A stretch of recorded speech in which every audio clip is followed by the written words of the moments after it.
The Soviet refugee who fled a country that buried knowledge, the billionaire who built a machine to set it free, and the man quietly racing against his own DNA. This is the true story of Sergey Brin. Chapter 1. Born Behind the Iron Curtain. Moscow in August 1973 was not the kind of place that encouraged dreaming out loud. The city was magnificent in its way, broad avenues wide enough to stage a military parade, which was precisely the point, and grand Soviet apartment blocks rising in gray symmetrical rows like arguments for conformity. There were queues for bread, queues for shoes, queues for things that people in the queue had already forgotten they were queuing for. And underneath the surface hum of daily life, invisible but ever-present, there existed a set of unspoken rules about who was permitted to succeed, who was allowed to ask questions, and who would find every corridor of advancement quietly, efficiently, and bureaucratically bricked up. Into this world, on August 21, 1973, came Sergey Mikhailovich Brin, arriving with the particular indifference that newborns show toward geopolitical circumstance. He could not have known, of course, that he had been born into a country that would spend the entirety of his childhood making life quietly difficult for people exactly like his parents. But he would learn. His father, Michael Brin, was the kind of man that a more sensible civilization would have celebrated. A gifted mathematician with a deep and genuine love for abstraction, for the elegant hidden architecture of numbers, Michael had the misfortune of being both Jewish and ambitious in a Soviet system that treated those two qualities as mutually exclusive. He had applied to study astrophysics at Moscow State University, a natural choice for a young man of his caliber, and had been turned away, not with cruelty exactly. The Soviet bureaucracy rarely bothered with cruelty when indifference would do the job. He was simply directed elsewhere, toward a path considered more appropriate for someone of his background. The message was delivered without a raised voice, without any official acknowledgement of injustice, and that in some ways made it worse. When a door is slammed in your face, you at least know where the door is. The Soviet method was to tile over the door entirely and then look puzzled when you asked about it.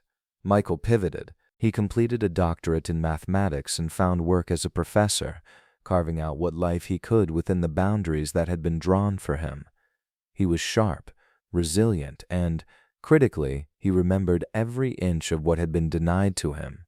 That memory would matter. Sergey's mother, Eugenia, was a researcher at Gosplan, the Soviet Central Planning Agency, an institution that, with spectacular irony, was responsible for the organized distribution of information across the entire Soviet economy, and did so with legendary inefficiency. She was also Jewish, also intelligent, and also well acquainted with the peculiar exhaustion of navigating a system that tolerated your presence without ever quite welcoming it. Together, Michael and Eugenia formed a household that was intellectually lively and politically careful, the way most thoughtful people in Moscow had learned to be. The anti-Semitism they lived with was not always the dramatic, torchlit variety that history books tend to feature. It was subtler than that, and in some ways harder to fight because of it. It was the job that didn't materialize, the promotion that went to someone less qualified, the offhand comment at a dinner party that hung in the air while everyone pretended not to notice. It was a persistent low-grade static that reminded the Brin family at regular intervals that they occupied the Soviet Union on something less than equal terms. Young Sergey, of course, was largely oblivious to the machinery of oppression operating around him. He was a small boy in Moscow, which meant his concerns were scaled appropriately. Food, play, the mysterious behavior of adults, the nature of things. He was curious in the way that certain children are, not the performed curiosity of a child seeking approval, but the genuine, slightly annoying, incessant kind that compels a person to dismantle things just to see how they were assembled. His parents recognized this quality and, rather than sand it down to fit the environment, they fed it as quietly and consistently as they could. There is something both tender and quietly heartbreaking about imagining Michael Brin, the mathematician who was told his dreams were not permitted, watching his small son's mind begin to spark. Here was the thing they could not take from him. Here was the inheritance that required no official approval. The Soviet Union, for all its apparatus of control, had an interesting relationship with mathematics and science. It needed them desperately for military and industrial purposes, which meant that even within its restrictions, there were pockets of genuine intellectual life. The Brin home had books. It had conversation. It had a father who understood that the most durable gift he could give a child was not safety. He couldn't guarantee that, but a mind trained to look for patterns and question assumptions. In a country built on the premise that citizens should accept the patterns they were given and question nothing, this was in its modest way an act of resistance. Sergey would not remember most of this consciously. He was too young for most of the weight to register with any clarity, but something does lodge itself in a child raised in an atmosphere of withheld possibility, a sense that information is not neutral, that access to knowledge is a form of power, and that the people who control what others are allowed to know are exercising something that deserves to be called what it is. Not all of Sergey's politics would be formed in Moscow, but the first draft of them was written there, in the gaps between what his family deserved and what they were permitted. The city outside the apartment windows was full of monuments. Statues of Lenin pointed firmly toward a future that always seemed to be located just slightly ahead of wherever the Soviet citizen currently stood. Slogans decorated buildings, assuring passers-by that progress was happening, that the collective was thriving, that the information being provided was complete and sufficient and entirely trustworthy. Michael and Eugenia, walking home past those slogans, knew better, and somewhere in the particular quality of that knowing, the private, unspoken understanding that the official version of things was not the whole story, lived the seed of something that their son would one day grow into something the world had never quite seen before. Not yet. For now he was simply a boy in Moscow, born on a summer day, in a country that did not know what to do with people like his family. It would be several years before the family decided they had waited long enough to find out. Chapter 2. Escape to America. The suitcases were a problem from the start, not because the Brin family had too much to pack.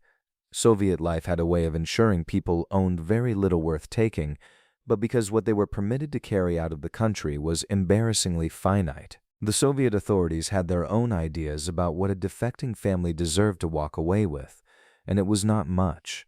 Books were negotiated over, clothes were calculated, a Brin family heirloom here, a piece of furniture there.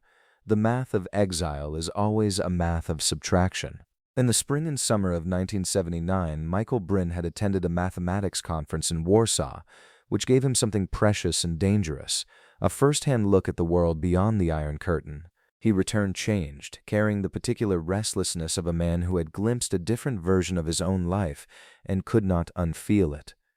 The decision to apply for emigration had been building for years, pressurized by blocked career paths and quiet daily indignities, but Warsaw sealed it. The family would leave. The only question was how much it would cost them. The costs were considerable and not all of them financial.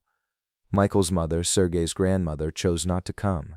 She was afraid, which was a perfectly rational response to being asked to abandon the only country you had ever known at an age when starting over is more terrifying than staying put. They said goodbye not knowing with any clarity what goodbye meant, whether it was a long pause or something permanent.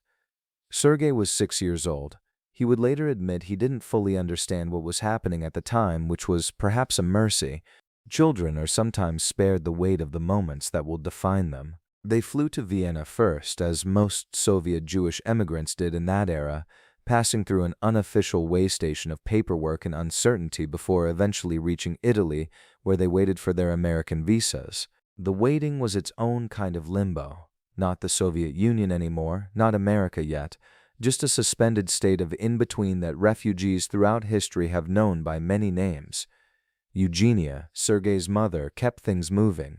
Mothers in transit tend to be the ones who do. When the Brins finally landed in the United States, the sensory overload was immediate and frankly comedic in the way that all profound culture shock eventually becomes comedic in retrospect. American supermarkets, for instance, have broken many an Eastern European immigrant, and the Brins were no exception.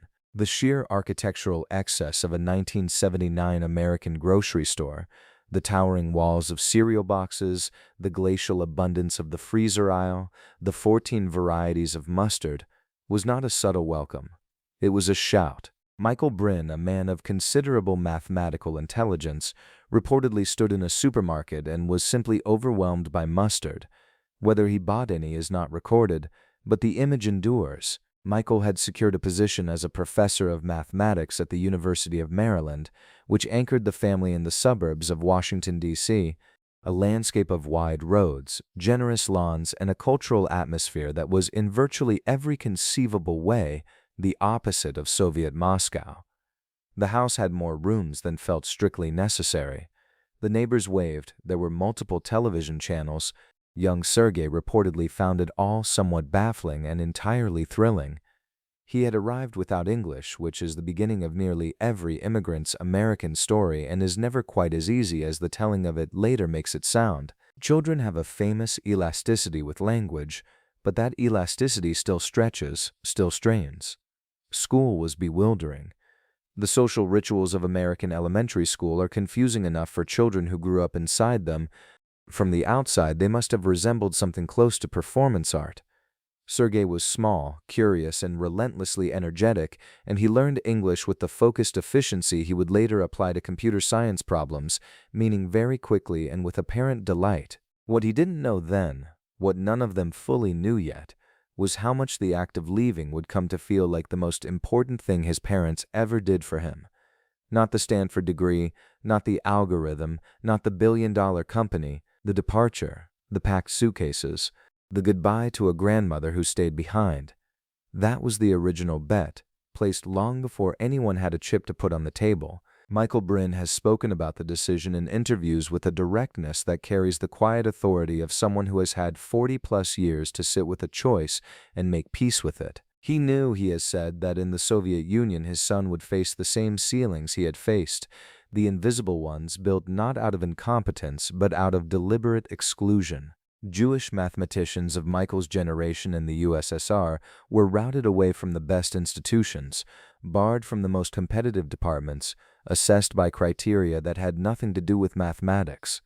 He was brilliant and he was stuck and he knew it. What he wanted for his son was open sky, which is not a small thing to want and not a small thing to provide.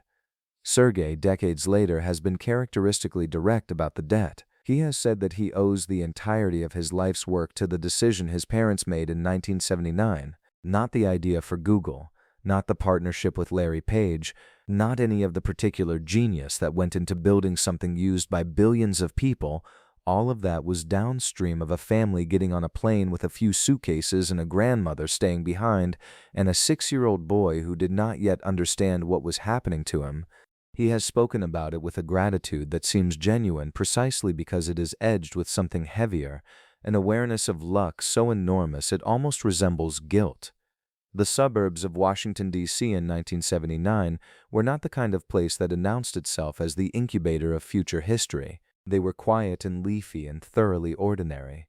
But that ordinariness was, for a family that had traded oppression for uncertainty and arrived to find possibility waiting at the other end, nothing short of extraordinary. A professor's salary, a house with rooms, schools that Sergey could attend purely on the basis of showing up.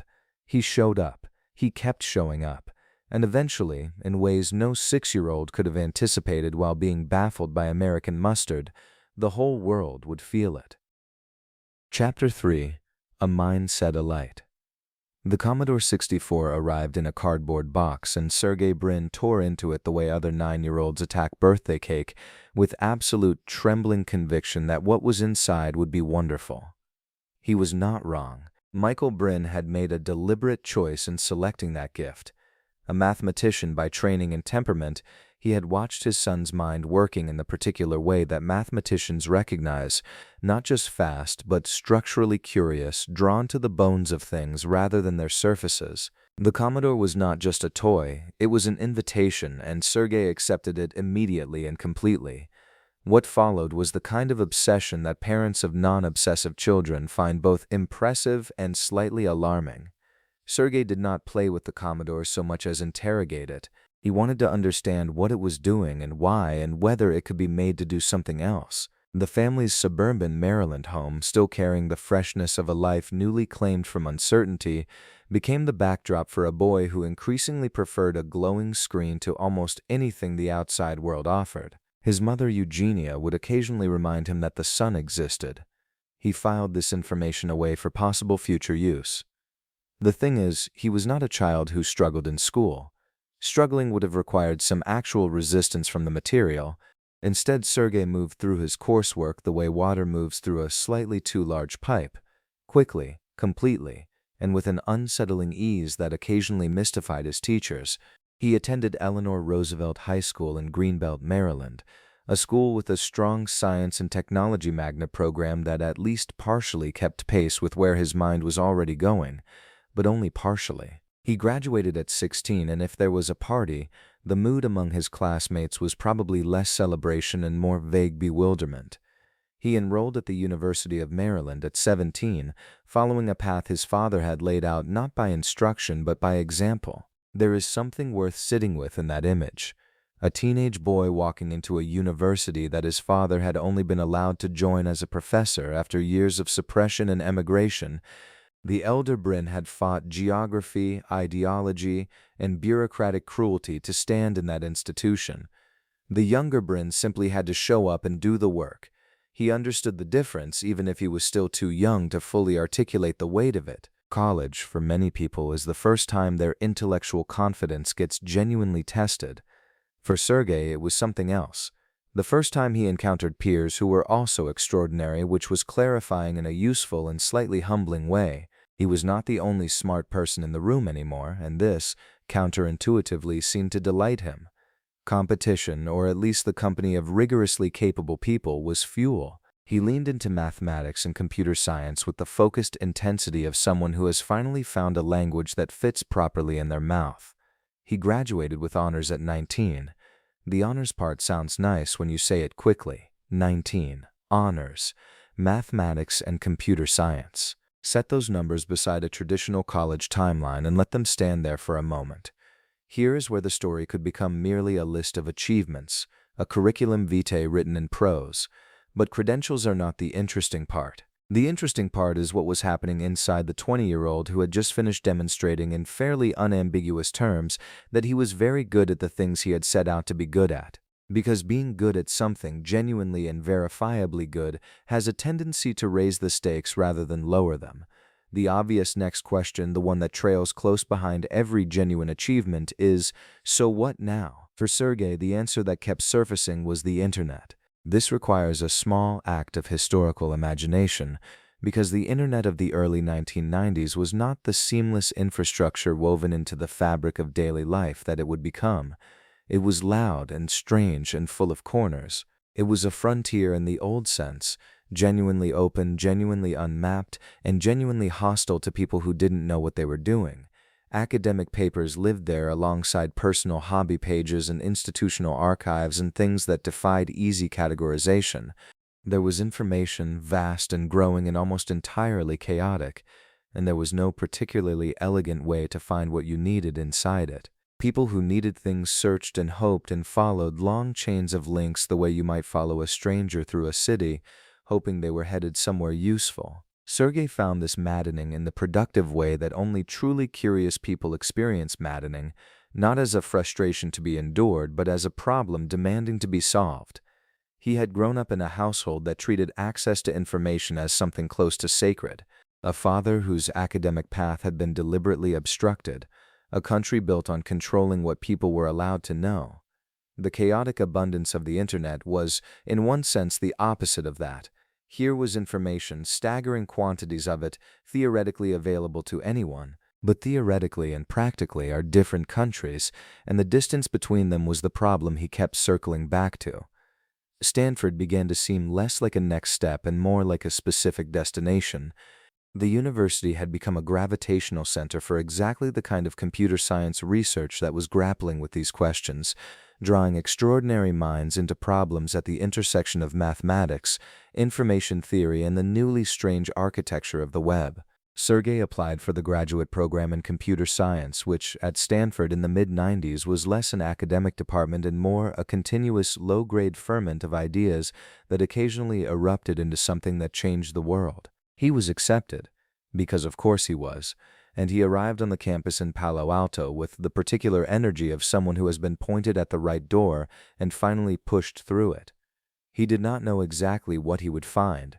He did not know precisely what he was looking for. But he had a sense, sharper than intuition and not quite yet knowledge, that somewhere inside the growing disorder of the Internet's billions of tangled pages, there was a structure waiting to be understood, and that understanding it might turn out to matter enormously. That sense would prove, in time, to be something of an understatement. Chapter 4. The Meeting That Changed Everything.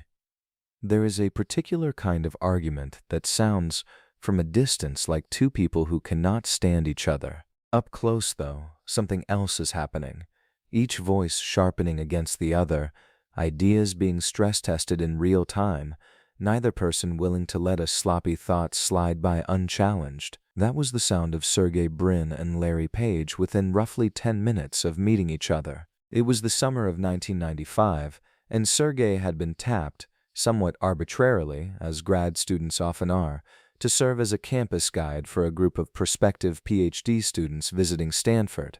Larry Page was among them, a quiet, intensely focused young man from Michigan who gave the impression of someone who had already decided what he thought about most things and was simply waiting for the rest of the world to catch up. Sergey, by contrast, was all motion, quick to grin, quick to argue, quick to pivot.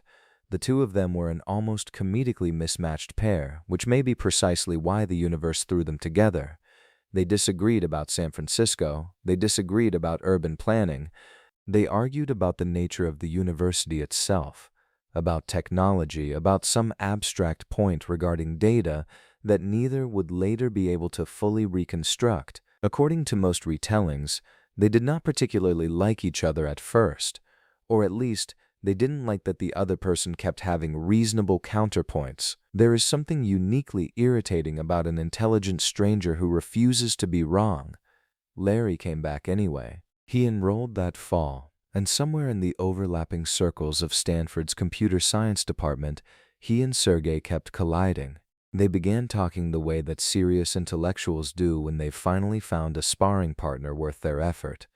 Not to win exactly, but to think out loud with someone who will push back hard enough to make the thinking real. Larry brought a particular obsession with him from Michigan: the World Wide Web. Not the experience of it exactly, but the structure underneath. The web was growing at a pace that defied comprehension, a tangle of billions of pages linked to billions of other pages, and no one had taken the time to look at it as a whole and ask what the shape of that tangle actually meant. Larry wanted to download the entire internet. Sergey thought this was either brilliant or insane, which in their particular vocabulary amounted to about the same thing. The project that consumed Larry first was mapping the link structure of the web, following every hyperlink to see where it led, cataloging which pages pointed to which. He called it the Stanford Digital Library Project eventually. The thinking was academic on its surface. Understand the web as a body of connected knowledge. But there was a practical problem lurking underneath, which was that the web in 1995 was a genuinely miserable place to find anything. Search engines existed, but they were crude instruments. They matched keywords, which meant that a page stuffed with the word Jaguar appeared whether you wanted the animal, the car, or the operating system, with no reliable way to distinguish the expert source from the gibberish. The web's own size was becoming its greatest flaw. More information, paradoxically, was making it harder to find information. This was where Sergey came in, and this was where his particular genius for data mining, for finding mathematical patterns inside enormous, messy systems, began to fuse with Larry's structural obsession. They started working together in what passed for a lab, which in practice meant repurposed computers stacked on desks, on floors, on whatever surface would hold them, consuming Stanford's network bandwidth in quantities that made the university administration briefly and periodically alarmed. The insight, when it crystallized, was almost embarrassingly elegant in retrospect. A hyperlink, they reasoned, is not just a connection, it's a vote. When a website links to another website, it is implicitly endorsing it, saying, "This thing is worth reading." And if you could rank those votes by the quality of the voter, if a link from a well-regarded, widely cited page counted more than a link from some dusty, forgotten corner of the web, then you could begin to infer not just what a page was about, but how important it was. You could build a hierarchy of trust out of the web's own structure. The web itself would tell you what mattered. They called it PageRank, a name that honored both its function and its co-inventor, with a neatness that felt almost too convenient. What followed was the kind of work that does not look, from outside, like the birth of something world-altering. It looked like two graduate students who slept badly and ate questionably and spent an unreasonable number of hours arguing with each other in front of computer screens. Their advisor, Terry Winograd, watched with a mixture of academic encouragement and what must have been occasional bewilderment. Sergey, who had come to Stanford with every intention of finishing his PhD and pursuing a career in research, found himself increasingly unable to care about anything except this problem. The dissertation kept being postponed, the web kept getting bigger, the algorithm kept getting more interesting. There was something personal in it for Sergey too, even if he didn't frame it that way at the time. He had grown up understanding, at a cellular level, what it meant when information was controlled, when certain books weren't available, when certain ideas were dangerous, when a mathematician could not fully practice his discipline because the state had decided his ambitions were inconvenient.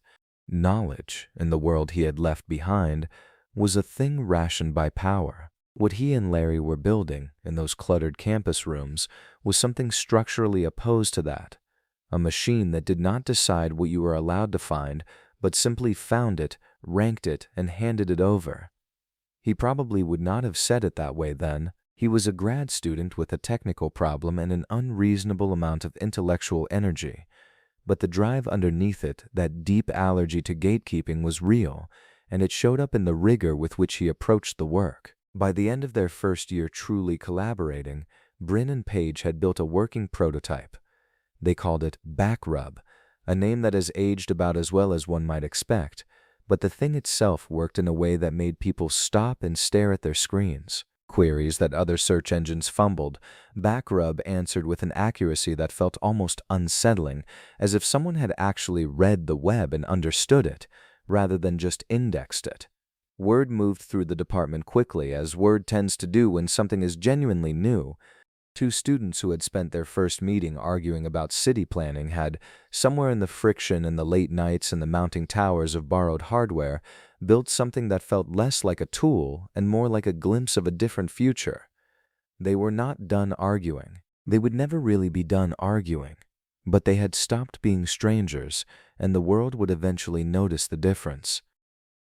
Chapter 5. The Algorithm That Rewired the World. The World Wide Web in the mid-1990s was, to put it charitably, a mess. Not an interesting, romantic mess, a genuinely maddening one. Imagine a library the size of a small continent where someone had removed all the card catalogs, fired all the librarians, scattered the books across 10,000 rooms, and then invited 1 billion strangers to add more books whenever they felt like it. That was the internet that Sergey Brin and Larry Page were staring at in 1996, and instead of looking away, they leaned in. The question that consumed them was deceptively simple. How do you find what actually matters? The search engines of the era, and there were several, wearing names like Alta Vista and Excite with a kind of optimism that history would not reward, answered that question by counting words. Type in a query, and the engine would dutifully locate every page where those words appeared. It sounds reasonable until you realize what it produced in practice. A ranked list that rewarded whoever had stuffed the most keywords into the most text. A legitimate research paper on heart disease might rank below a spammy wellness site that had simply used the phrase heart disease 400 times. The system was being gamed almost as fast as it was being built, and everyone in computer science knew it was broken. What almost nobody knew was how to fix it. Brin and Page started with an insight borrowed elegantly from the world of academic publishing. In scholarly research, a paper's credibility isn't just measured by its content, it's measured by how many other credible papers cite it. A study that gets referenced by 50 leading scientists carries more weight than one that nobody touches. Citations, in other words, are votes of confidence cast by people who know what they're talking about.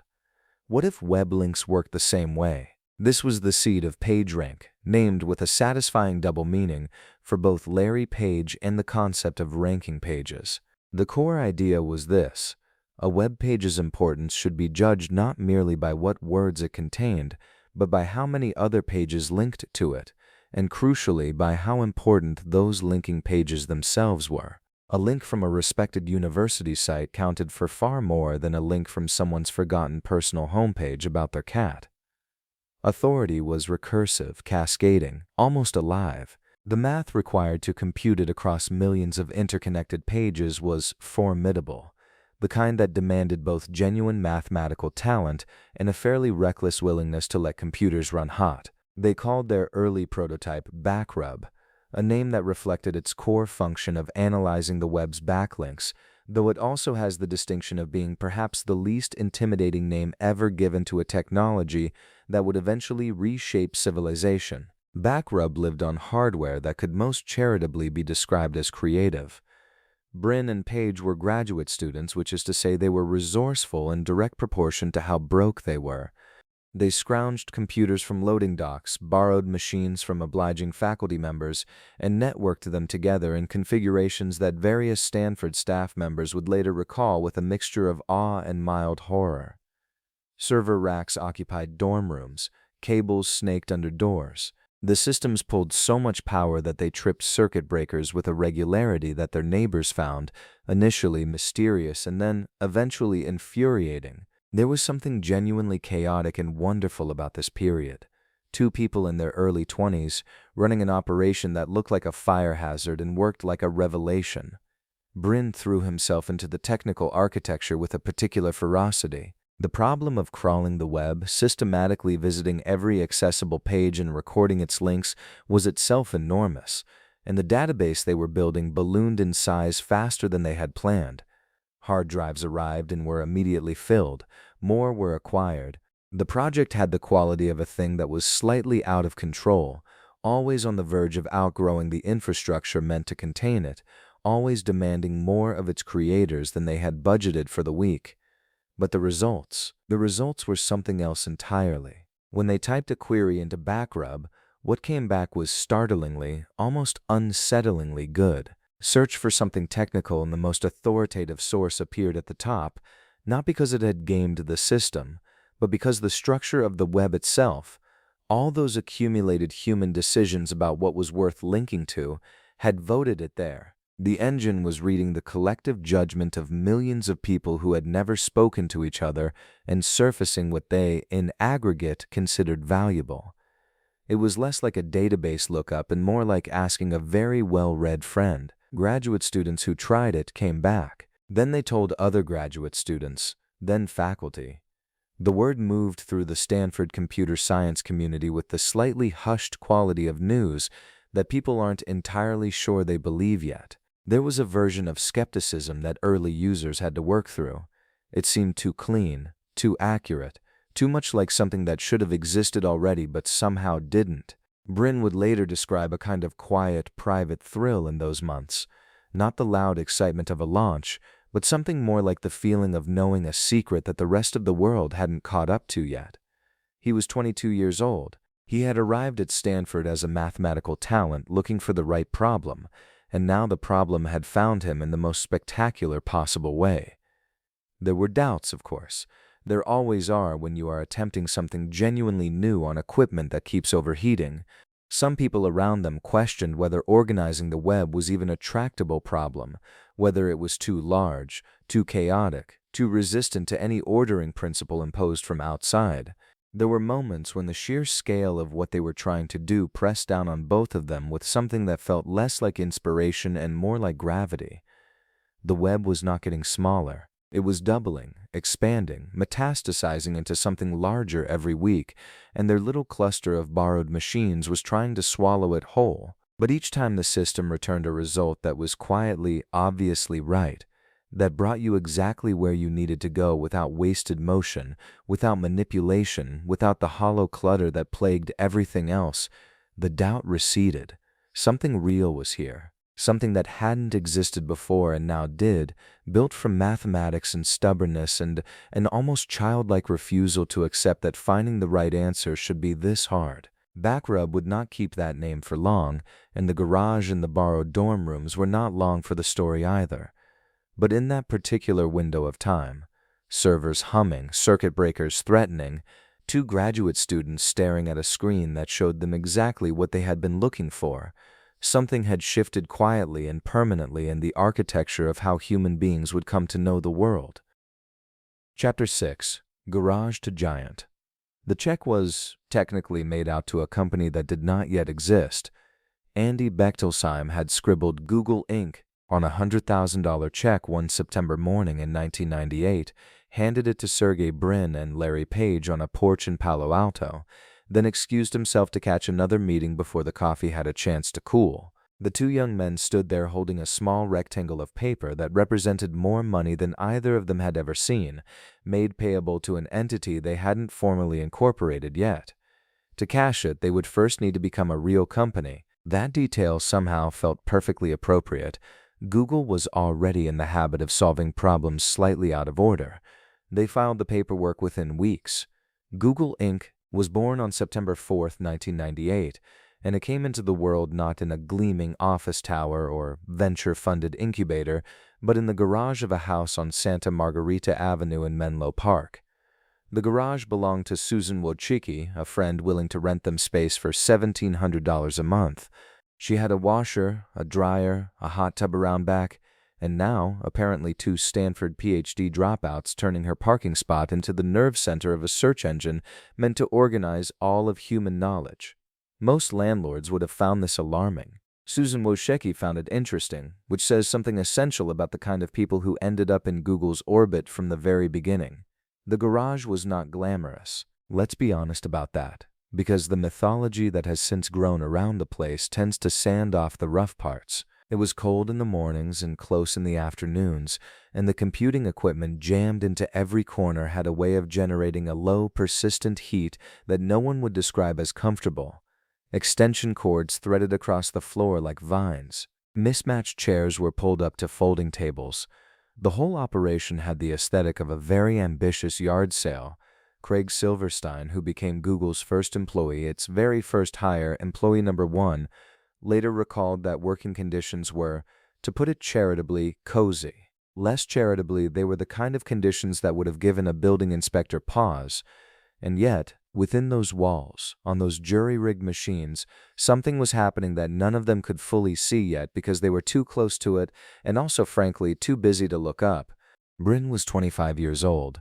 He had a restless, kinetic energy that expressed itself in the way he moved through a room, always a little too fast, always half a step ahead of whatever conversation was trying to catch up to him. He was funny in the way that people are funny when they are genuinely unbothered by social gravity. Quick, a little sideways, occasionally baffling. He could be disarming one moment and relentlessly rigorous the next, the kind of person who would make a joke about your methodology and then quietly prove it wrong on a whiteboard before you'd finished laughing. But underneath the confidence there was also something more fragile, a real awareness of the stakes and of the absurdity of what they were attempting. Organizing all the world's information is not a modest goal. It is, depending on your disposition, either the most important project in the history of human civilization or the most preposterous thing anyone has ever announced in a garage. Most mornings in Menlo Park, it probably felt like both at once. The users were coming anyway, indifferent to any doubt the founders might be carrying. Word had moved through university networks with the speed that only genuinely useful things travel. Researchers who tried the search engine went quiet for a moment, ran another query, and then called someone over to look. The results were different. Not slightly different, fundamentally different. Relevant in a way that other search engines of the era were not, in the same way that a well-lit room is different from a dark one. Not a matter of degree, but of kind. Google wasn't just faster or cleaner. It seemed improbably to understand what you were actually looking for. By the end of 1998, the search engine was processing roughly 10,000 queries a day. That sounds modest until you remember that the company had been in existence for a matter of weeks, was operating out of a private garage, and had a team small enough to share a single pizza without anyone going home hungry. By 1999, that number would swell into the millions. The machine strained under the load, and Brin and Page stayed up nights coaxing more capacity out of hardware they'd bought secondhand and stacked in configurations that probably voided every warranty involved. There's something worth sitting with in that image. Two exceptionally gifted mathematicians, both of whom could have gone anywhere and done nearly anything, hunched over a tower of repurposed computers at 2 in the morning because the thing they had built was being used by more people than their equipment could handle. It is the best possible problem to have. It is also exhausting in a way that doesn't fit neatly into the founding legend. They hired carefully but urgently, looking for people who combine technical excellence with a willingness to operate in conditions of cheerful chaos. The early team was small enough that everyone knew everyone's project and loud enough that the garage's acoustics became an issue. Ideas got shouted across the room, debated on the spot, and occasionally scrawled on whatever flat surface happened to be nearby. The culture that would later define Google, open, argumentative, slightly anarchic, genuinely committed to the work, was not designed. It was simply what happened when those particular people were crammed into that particular space with that particular mission. By the time Brin and Page went looking for proper office space, Google had outgrown the garage in the most literal sense. There was no longer room to walk through it without stepping over a server. Susan Wojcicki, watching the operation expand from her kitchen window, had seen something transformative unfold from an extremely close distance. She would not stay on the sidelines for long. The garage itself passed into legend, which is perhaps what garages in Silicon Valley dream of. But the real inheritance from those early months wasn't the address or the mythology, it was the proof. Concrete, undeniable, measurable in server logs and query counts, that the idea had been right. The world wanted what Google was building, and it wanted more of it faster than Brin or Page or anyone around them had dared to predict. The only thing left to do was build it fast enough to keep up, and neither of them had any intention of slowing down. Chapter 7: The IPO and a New Empire. Wall Street has seen its share of spectacles. It has watched railroads rise and collapse, witnessed the birth of automobile empires, endured the dot-com frenzy that turned napkin sketches into billion-dollar delusions and then turned them back into napkin sketches. But the morning of August 19, 2004, carried a particular electricity, the kind that makes seasoned traders pause and admit, even if quietly, that something genuinely unusual is happening. Google was going public. The IPO itself was strange by design, which felt entirely appropriate for a company that had spent 6 years being strange by design. Rather than the traditional process of letting investment banks set a share price behind closed doors over expensive lunches, Brin and Page had insisted on a Dutch auction, a method that allowed ordinary investors to bid for shares alongside the institutional giants. Wall Street found this annoying. The founders found Wall Street's annoyance amusing. The auction format was, at its core, a philosophical statement. Information should be accessible to everyone, not gate-kept by the powerful few. They had put that idea at the center of their search engine, and they were not about to abandon it the moment money entered the room. When the dust settled, Google had raised nearly $1.7 billion. Sergey Brin was 30 years old, and he was a billionaire, more than a billionaire, by a distance that would have seemed absurd to describe out loud. The number attached to his name after that August morning had enough zeros to make a person dizzy. He did not throw a party, or rather, whatever quiet acknowledgement he permitted himself lasted approximately the length of time it takes to register a fact and move on. There are people who fantasize their whole lives about the moment wealth arrives, who plan what they'll drink, where they'll travel, what they'll never have to do again. Brin was not that person.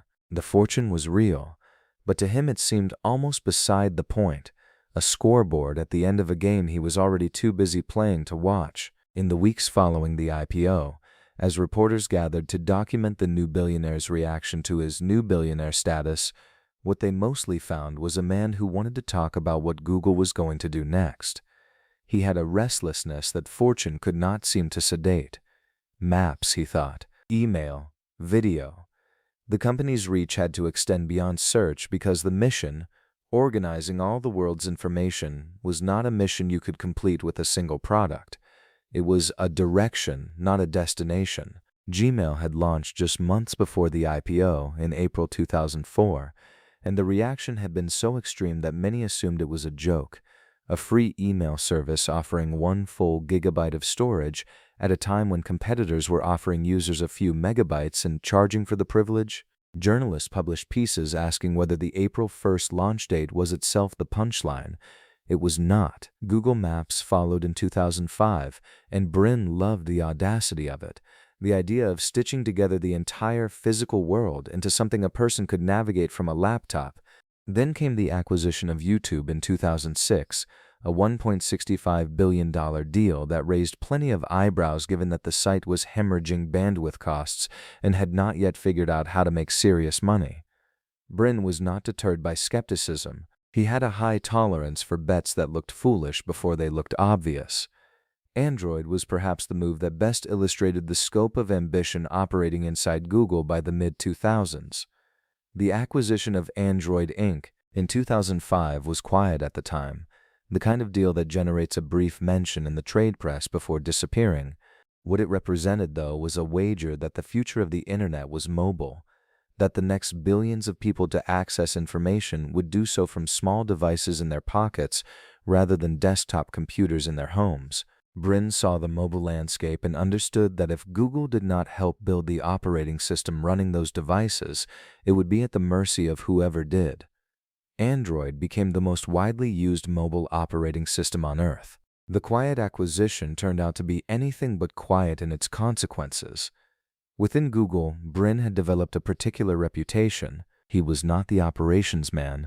That role belonged to Eric Schmidt, who had been brought in as CEO in 2001 to supply adult supervision to what was still, structurally, a company run by two graduate students who argued constantly. Brin occupied a different space. He was the one who walked into meetings with ideas that made pragmatic engineers go pale. He was the one who asked why something couldn't be done before asking whether it should be done. He had a gift for enthusiasm that was almost physically contagious, which made him an unusual and sometimes destabilizing presence in any room where caution was the default. The company's unofficial motto, "Don't be evil," was a declaration Brin genuinely believed in, which made it more than a bumper sticker. He cared about the ethics of what Google built, about the possibility that a company with access to so much of the world's information could do enormous harm if it chose the wrong path. That concern would evolve and complicate over time, as Google's power grew into something that attracted scrutiny from governments, competitors, and critics who questioned whether any single entity should hold so much of the world's data. But in those early post-IPO years, the idealism was sincere and it drove decisions in ways that shareholder pressure alone never fully could. There is something almost paradoxical about the figure Brin cut in this period of his life. By every external measure, he had won. He had built something that reshaped how human beings find information, had taken it public for a staggering sum, and was now steering its expansion into territory that would eventually touch nearly every corner of the digital world.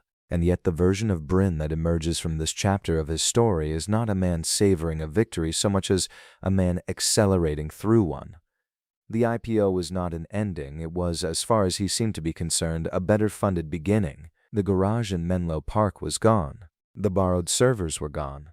The dorm rooms and the graduate stipends and the late nights fueled by cheap food were all receding in the rear view. What remained was the question he had never stopped asking: what else is possible? For Brin, that question was not rhetorical. It was a daily assignment, and he intended to keep showing up for it. Chapter 8: Moonshots and the Audacity of X. Picture, for a moment, the world's most powerful search engine being run by a man who commuted through its headquarters on rollerblades.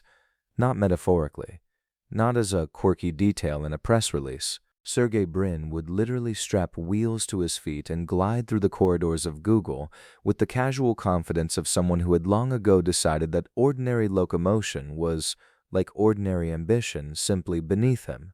If you happened to be walking a little too slowly when he was coming through, you moved. The rollerblades were, in their way, a philosophy.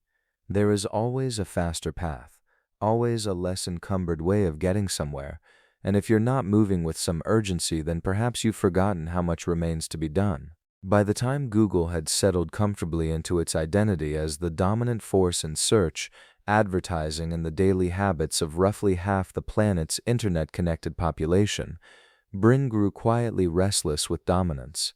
Dominance, after all, is essentially a form of arrival, and Sergey Brin had never been much interested in where he'd already gotten to. The question that animated him, almost physically, the way a low current animates a wire, was what came next, and specifically what came next if you refused to be restrained by what currently existed.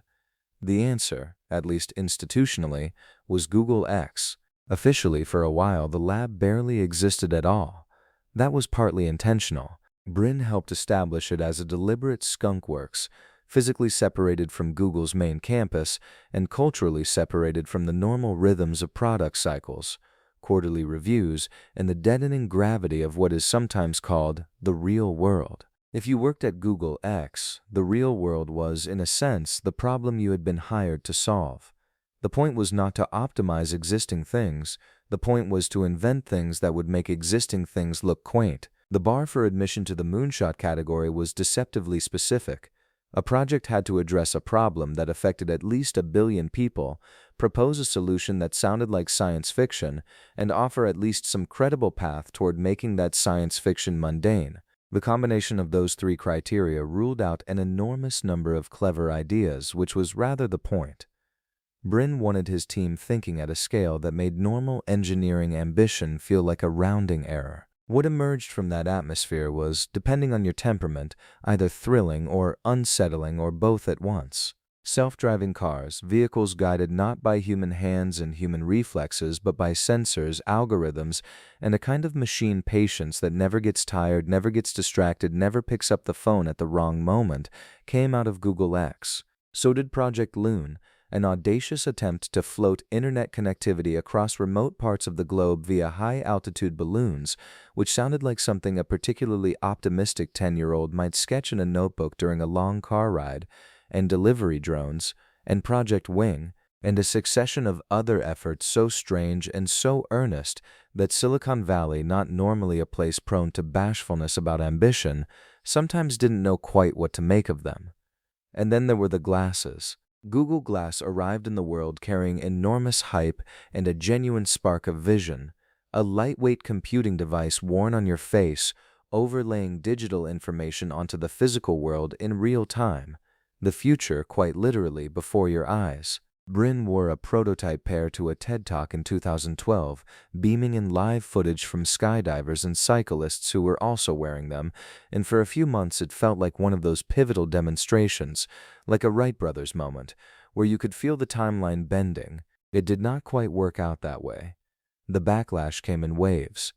People wearing glass in public were mocked, occasionally confronted, sometimes asked to leave establishments. A new and ugly slang term entered the language, applied to wearers that rhymed with the product's name. The privacy concerns were real and the social discomfort was realer, and by 2015 Google had pulled the consumer version and quietly retreated to refine the technology for industrial applications, where it found considerably more purchase.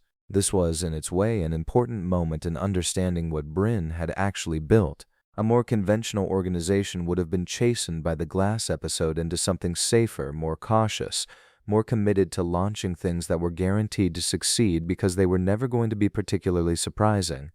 That was not the lesson Brin drew. The lesson he drew, and that Google X institutionalized, was that failure was not the embarrassing cousin of ambition, but practically the proof of it. If you weren't failing at something spectacularly, you probably weren't trying hard enough at the things that mattered. The self-driving car project, which eventually spun out as Waymo, illustrated the flip side of that tolerance for failure. What happened when a moonshot actually worked?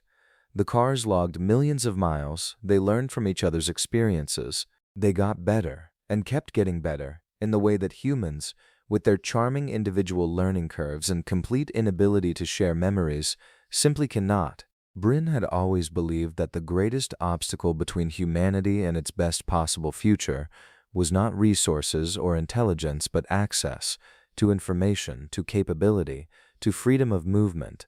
Waymo, at its best, was access in a new form, the freedom to travel without depending on a body that might be old, or blind, or simply tired. On weekends, Brin went kite surfing. He trained on the trapeze. He pursued physical challenge with the same appetite he brought to intellectual ones, throwing himself into activities where the margin between exhilaration and catastrophe was thin enough to keep things honest. People who worked with him in those years noted that he carried very little of the protective distance that extreme wealth tends to install around a person. He was genuinely curious about what you thought, genuinely willing to be wrong, genuinely interested in the problem more than in the credit for solving it.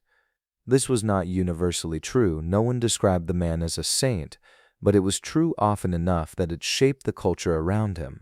At Google X, the culture it shaped was one where a scientist could walk into a Monday morning meeting and propose in full seriousness that they teach an internet balloon to navigate the stratosphere using machine learning and be met not with laughter but with questions, useful questions, the kind that assumed the idea might work and wanted to know what would need to be true for it to.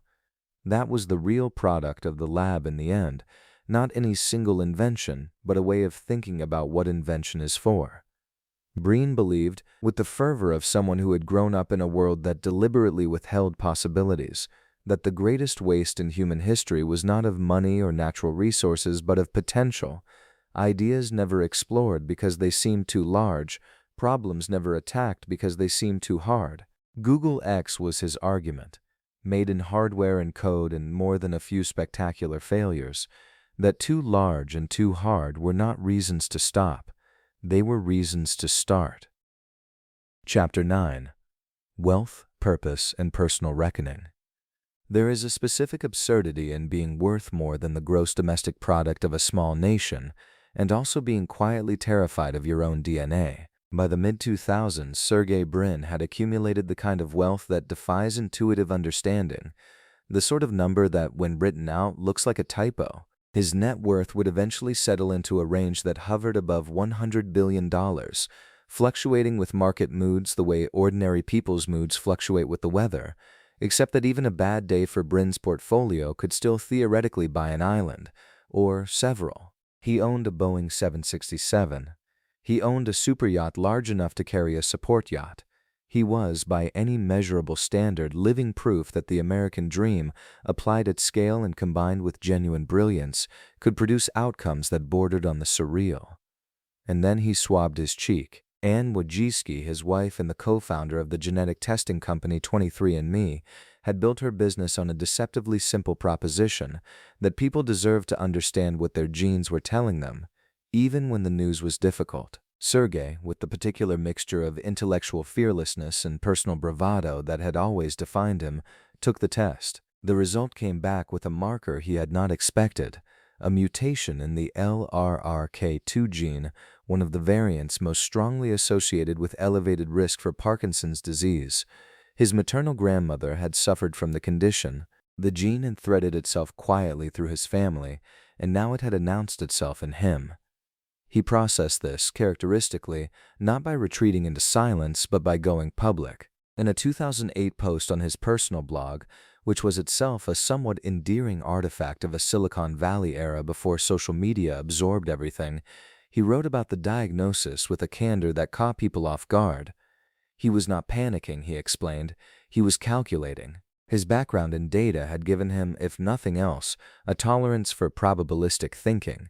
Carrying the mutation elevated his lifetime risk of developing Parkinson's, but it did not make the outcome certain. What it did do, he argued, was give him something most people are never afforded, a warning, time, and, not incidentally, resources. Those resources were considerable. Through the Brin-Wojcicki Foundation, he directed hundreds of millions of dollars toward Parkinson's research, funding studies at a pace and scale that the disease's underfunded research community had rarely encountered. He was not content to simply write checks and attend galas.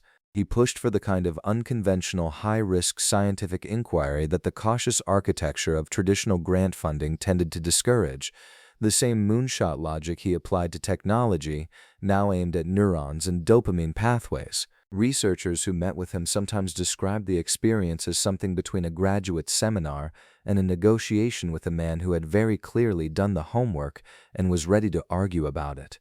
He wanted data, he wanted speed, he wanted, in the most literal sense, to outrun something. There was something both admirable and quietly heartbreaking about this. Here was a man who had spent his career building a machine to make information universally accessible, now furiously trying to access information that might save him from his own biology. The irony was not lost on him. He had a well-documented sense of humor about his own contradictions, but the urgency beneath it was real. He had watched what Parkinson's could do. He did not intend to accept it passively. His personal life during this period became considerably more complicated than his public image suggested. He and Anne Wojcicki married in 2007 on a sandbar in the Bahamas, a wedding as unconventional as both their personalities warranted. They had 2 children together, but the marriage encountered turbulence, and by 2013 they had separated, officially divorcing in 2015. The split was handled with a public restraint that reflected genuine mutual respect. Anne continued running 23andMe and Sergey remained involved with its mission, but no amount of decorum erases the private weight of a marriage ending, children shuttling between parents, the slow renegotiation of a shared life into separate ones. What followed attracted the kind of tabloid attention that Brin had historically managed to avoid. Later relationships surfaced in gossip columns and technology media with a regularity that he clearly found distasteful. He was photographed in places linked to people, written about in tones that oscillated between breathless and vaguely accusatory. For someone who had spent years cultivating an image as the playful, idealistic one, the guy on rollerblades, the trapeze enthusiast, the visionary who preferred ideas to boardrooms, the scrutiny was jarring. He was not well suited to being a celebrity in the conventional sense. He was suited to being Sergey Brin, which was a specific and rather different thing. What is easy to miss in the catalog of yachts and genetic mutations and tabloid footnotes is the texture of what it actually costs to hold that much at once. The wealth is real, but so is the knowledge that your own cells may be working against you. The philanthropic ambition is genuine, but philanthropy of that scale comes with its own particular loneliness, the awareness that even giving away hundreds of millions of dollars is, compared to your net worth, a gesture that requires deliberate effort to make meaningful. You have to choose to feel the weight of it. You have to choose to let the diagnosis mean something beyond a data point. Brin chose. His discovery of the LRRK2 mutation did not slow him down. If anything, it seemed to sharpen the already considerable urgency with which he moved through the world. People who encountered him during this chapter of his life noted a quality that was hard to name precisely. Not desperation, not performance, but something closer to a man who had been handed a clock and decided, very deliberately, to listen to it. He poured money into science because science was the best available tool. He pushed researchers to move faster because time, as it turned out, was not an abstraction. He had data that said so. The boy who had grown up in a country that withheld information now had access to information that most people would have preferred not to receive, and he was using it with the same restless, argumentative, occasionally maddening energy he brought to everything else. It was not comfortable. It was not tidy. But it was unmistakably him. Chapter 10. The Restless Visionary. December 30, 2019, was not a date that arrived with much ceremony in the public imagination. No bell rang on a trading floor, no crowd gathered. Sergey Brin simply filed a letter, stepped back from the presidency of Alphabet Inc., and walked, or perhaps, knowing him, rollerbladed, into whatever came next. For a man who had spent more than 2 decades helping reshape how every human being on Earth encounters knowledge, the exit was almost comically quiet. He was 46 years old. He was by any reasonable measure finished. Except, of course, he wasn't. The thing about people who are constitutionally incapable of sitting still is that retirement is less a destination than a disguise. Brin had always been the restless half of the Google equation, the one who would turn up at the office in a pair of inline skates and announce that the company should, hypothetically, be building delivery drones. Larry Page had been the stern architect of the cathedral. Brin had been the one who kept asking why the cathedral needed walls. Stepping down changed his title. It did not change his nervous system.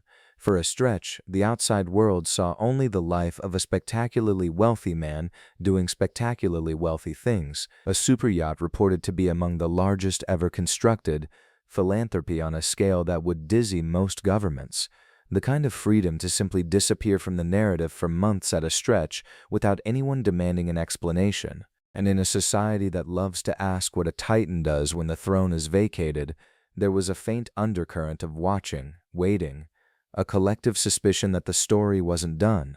It wasn't. The early 2020s brought something that the technology industry, for all its vaunted predictive power, had not fully anticipated: a sudden, lurching, almost violent shift in what artificial intelligence could do. Large language models arrived not with a whisper but with the force of a Category 5 weather event, and the disruption hit the house that Brin and Page had built squarely in the chest.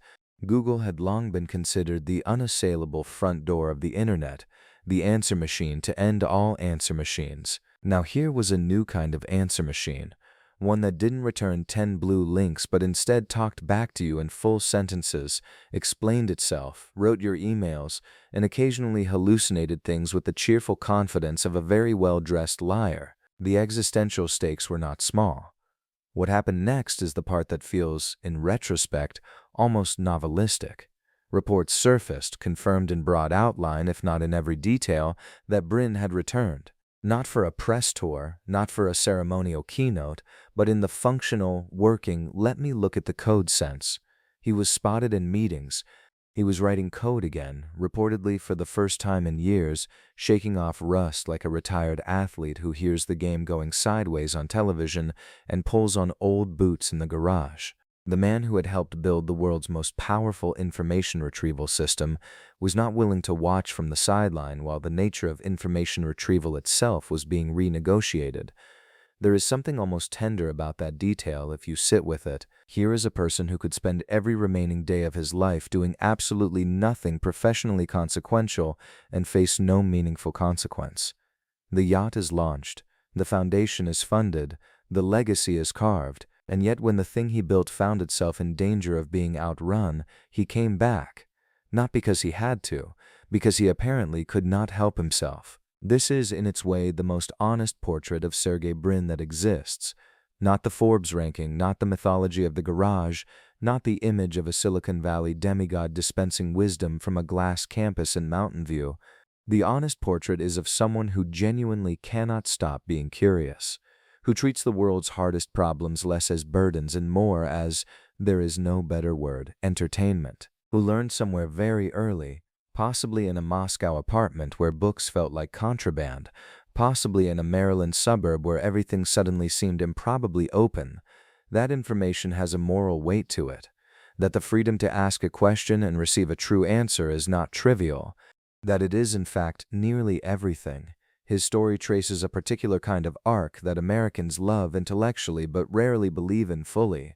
The immigrant who arrives with nothing portable except intelligence, and who turns that intelligence into something that restructures the world. What makes Brin's version of that arc distinctive is not the scale of his success, though the scale is genuinely staggering. It's the specificity of the wound that drove him. His father was a mathematician who was told his mind was not welcome in the places where mathematics mattered most. His family lived in a country that treated knowledge as a resource to be rationed and controlled, a thing the state dispensed to some and withheld from others based on criteria that had nothing to do with merit and everything to do with fear. That Brin grew up to build a machine whose stated purpose was to organize all the world's information and make it universally accessible is not a coincidence. It is, read generously, an act of inherited defiance carried out at planetary scale. Whether Google has always lived up to that aspiration is a conversation the world continues to have, loudly and with legitimate grievance on multiple sides. But the aspiration itself, to make the sum of human knowledge findable instantly by anyone with a connection, remains one of the more extraordinary things one generation has attempted to give another.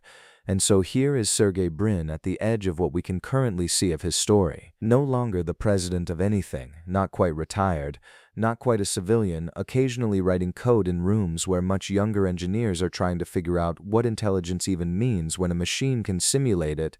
He is the boy from Moscow who grew up inside a system that believed information was dangerous, who spent the back half of his life building the most powerful argument against that belief ever constructed, and who apparently still has things to say about how the argument should go.